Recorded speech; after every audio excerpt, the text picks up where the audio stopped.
According to a survey run by Joanna Harper, about 200,000 athletes participate in women's college sports, but only 50 are transgender.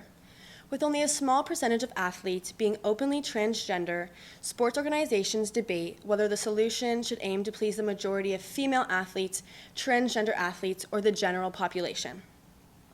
Whether transgender women should be allowed to participate remains a controversial topic, as experts reveal the importance of inclusion while also highlighting the genetic differences between these women.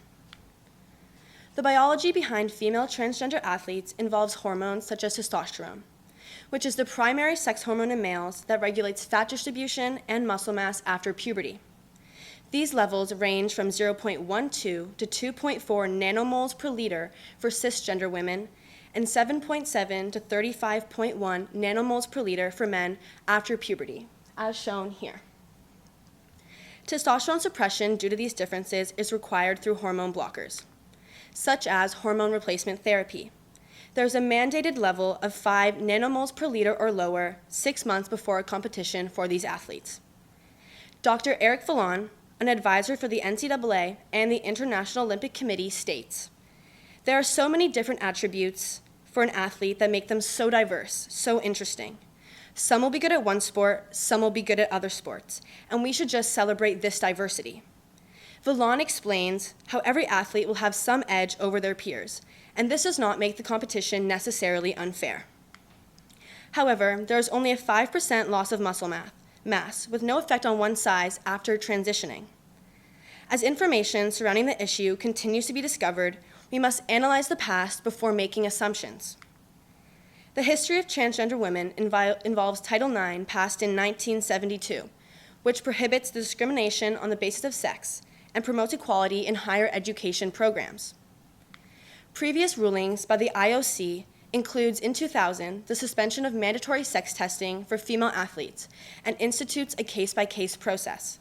In 2003, the Stockholm Consensus allows transsexual athletes to compete in their Olympic Games in their identified gender. Will consensus involving the issue continue to change? The answer is yes. Current policies involving the NCAA rule for this year following a sport-by-sport approach. Joanna Harper, a researcher and medical physicist that happens to be transgender, states, "Different levels and sports should tailor policies to their unique circumstances, including testosterone suppression requirements for top transgender athletes, beginning in high school."